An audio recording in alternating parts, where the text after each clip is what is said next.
নেতা-কর্মীদের সাথে ঈদের আনন্দ ভাগ করে নিলেন বিএনপি নেতা মহিউদ্দিন আহমেদ বাবলু। আসসালামু আলাইকুম। আপনারা দেখছেন প্রতিদিনের জগন্নাথপুর। বিস্তারিত দেখুন মোহাম্মদ সুজন মিয়ার ভিডিও চিত্রে। সিলেট মহানগর বিএনপির অন্যতম নেতা, সিলেট জেলা ছাত্রদলের সাবেক সিনিয়র সদস্য ও মহানগর যুবদলের সাবেক যুগ্ম আহ্বায়ক মহিউদ্দিন আহমেদ বাবলু পবিত্র ঈদ উল ফিতর উপলক্ষে নেতাকর্মী, আত্মীয়স্বজন ও সাধারণ মানুষের সাথে কুশল ও শুভেচ্ছা বিনিময় করেছেন। দীর্ঘদিন যুক্তরাজ্যে অবস্থানের পর এবার দেশে ঈদ করতে আসায় স্থানীয় নেতাকর্মী ও সাধারণ মানুষের মাঝে ব্যাপক আনন্দ ও উৎসাহ দেখা দেয়। আজকে আমরা খেনবাড়ি বাজারও বিএনপির কার্যালয়েও আমরা সিনিয়র নেতা আমরা সদ্যর বড় ভাই জনাব মহিউদ্দিন আহমদ বাবলু ভাইয়ের আমন্ত্রণে আজকে ঈদ পরবর্তী মিলন মেলায় আমরা সকল দরিদ্র ইটাম পার্সি হিসাবে সর্বপ্রথম মহান আল্লাহর প্রতি লাখো শুকরিয়া জানাই। এবং আমাদের আজকে ৩ নং মিরপুর ইউনিয়নের অনেক ওয়ার্ড থেকে ওই আইসন নেতাকর্মী আমরা বাইর দেখা করা তার আমি আজকে স্পেশালি আমি খুব তাড়াতাড়ি দেশতনে যাইমুখী হিসাবে আজকে বাবলু ভাইয়ের লগে আমার বিদায়ী সাক্ষাৎকারর বাবলু ভাইরে দেখার লাগে আইছি। এর আগে অনেক সময় বাইরে পয়সা নেওয়ার লাগে আইতাম পারছি না, বিশেষ করে এই বাইর লাগি সকলে দোয়া করবা। আর বাইর পক্ষ থেকে জগন্নাথপুর উপজেলাবাসীরে পবিত্র ঈদ উল ফিতরের শুভেচ্ছা জানাই। ঈদের দিন থেকে শুরু করে পরবর্তী সময়ে তিনি তার পরিচিতজন ও রাজনৈতিক সহযোদ্ধাদের সাথে আন্তরিক পরিবেশে সময় অতিবাহিত করেন।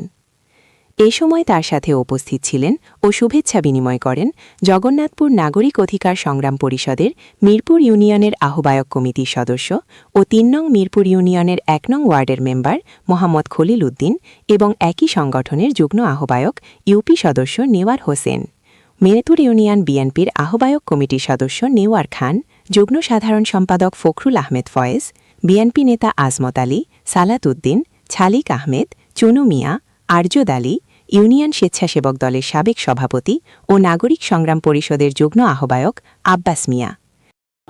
খেনবাড়ি বাজার দলীয় কার্যালয়ে আমার শ্রদ্ধাভাজন বড় ভাই উপস্থিত জনাব মহিউদ্দিন আহমেদ বাবলু ভাই দীর্ঘ ছাত্ররাজনীতি থেকে শুরু করে জগন্নাথপুর তথা দক্ষিণ সুনামগঞ্জে অনেক আমাদের জনাব কসর আহমেদ ভাইয়ের নির্বাচনী বাবলু ভাই মিরপুর ইউনিয়নের নেতৃবৃন্দ অনেকেই কষ্ট করে আজকে এমপি নির্বাচিত করেছি।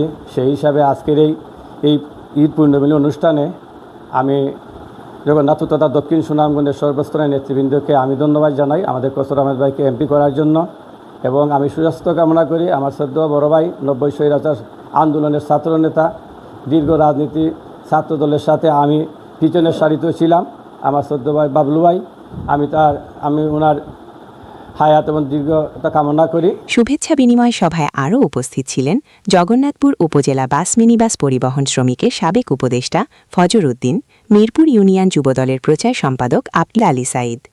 এছাড়া মিরপুর ইউনিয়ন যুবদলের অর্থ সম্পাদক তারেক আহমেদ, যুবদল নেতা সেলিম মিয়া, জয়নাল হোসেন, জাহিদুল ইসলাম খান এবং স্থানীয় সক্রিয় সদস্য জাকির সহ অন্যান্য নেতৃবৃন্দ উপস্থিত ছিলেন। শুভেচ্ছা বিনিময়কালে মহিউদ্দিন আহমেদ বাবলু বলেন, বিদেশের মাটিতে থাকলেও মন সবসময় দেশের মানুষের জন্য কাঁদে। এবার সবার সাথে সরাসরি ঈদের আনন্দ ভাগ করে নিতে পেরে আমি অত্যন্ত আনন্দিত। জনগণের অধিকার আদায় ও জনস্বার্থে আমাদের এই ঐক্যবদ্ধ পচলা আগামীতেও অব্যাহত থাকবে। এই ফলেও আমি আমার এলাকা সহ জগন্নাথপুর তথা সুনামগঞ্জ সহ বাংলাদেশ সহ রানাসা যারা বন্ধু বান্ধব সহ জাতীয় পরিবার সকলরে জানাইলাম ঈদ মুবারক ও ঈদের শুভেচ্ছা, প্রাণডালা শুভেচ্ছা। আর আমার এলাকার যারা খাজ খরচ দানা চড়ার লাগে অস্তুভাবে খাম খরচ 2-3 মানুষ মারাও গেছেন ইলেকশনের বাদ কিছু বুড়া মানুষ একবারে যাওয়ার মতো না, তারাও গিয়া ভোট দিছ। আমি তারা সহ সকলরে কয়সর সাহেব এমপি আমরা এমপি কয়সর আহমদ সাহেবের পক্ষ থেকে আপনারা সকলের ঈদের শুভেচ্ছা জানালে আমি মুবারক জানাইলাম। আর আমার পক্ষ থেকে আমরা জাতীয় পরিবার মিরপুর ইউনিয়নের পক্ষ থেকে সবরে জানাইলাম প্রাণডাল ঈদের শুভেচ্ছা ও ঈদ মুবারক। আর আমরা জিনিস করিলাম আমরা একটা ছোটো ভাই আহুল করিম মিরপুর ইউনিয়নের বিএনপির প্রথম যুগ্ম আহ্বায়ক, তারপরে একজন নিবেদিত প্রাণ, তার আম্মা আসলে অসুস্থ, জীবনের লোকে যুদ্ধ করলাম মৃত্যুর জল। আজকে ঈদের দিন আমরা খুশি বানাইলাম, সবে তার আম্মার লাই দোয়া করব আল্লাহ তার আম্মারে সুস্থ হইয়া তুলুন খুব তাড়াতাড়ি। আর সবাই কইরা তুলে আহুল করিম তোমার লাগে আমরা সহমর্মিতা জানাইরা আমার দোয়া করি তোমার মন শক্ত হইতো চিন্তা করো না খালাম্মা ইনশাল্লাহ বালা থাকবা আর নেওয়ারে মিস করলাম আইসই না আর সর্বস্তরের জনগণকে আমি ধন্যবাদ জানাইলাম শুভেচ্ছা জানাই আমরা লাই দোয়া করবা আমরা যেন বালা থাকি আল্লাহ যেন আমরা এই সরকার আইসে জনাব তারেক রহমান রাত্রে শক্তিশালী করার লাগি ন্যায় প্রতিষ্ঠা করার লাগি সুন্দর করার লাগি আমরা সর্বোচ্চ বিলীন করে দিমু আমরা তারেক রহমানের প্রতিশ্রুতি দিছেন এলাকার উন্নয়ন করতা জনগণের শান্তি সমৃদ্ধি ফিরে আনতা আমরা একাত্মতা ঘোষণা করিয়া তার লগে আমরা সব কিন্তু নানি খাজ করিয়া যাইমু আর সবরে আহ্বান জানাই মোর খাম করিয়া হোকা দলবাবুর উজ্জ্বল হরকা তারেক রহমানের সুস্থতা কামনা করে আল্লাহ যেন আমরা তারেক রহমানের জীবনে বরকত দেন রহমত দেন আর দেশটা সুন্দর চালাইতে পারো এই শুভকামনা করিয়া আমি সবরে সালাম জানাইয়া এই ঈদের শুভেচ্ছা আবার জানাইলাম। আসসালামু আলাইকুম। সংবাদ চলাকালীন নেতাকর্মীরা বাবলুর রাজনৈতিক ত্যাগের কথা স্মরণ করে তাকে ফুল দিয়ে শুভেচ্ছা জানান এবং এক আবেগঘন পরিবেশের সৃষ্টি হয়।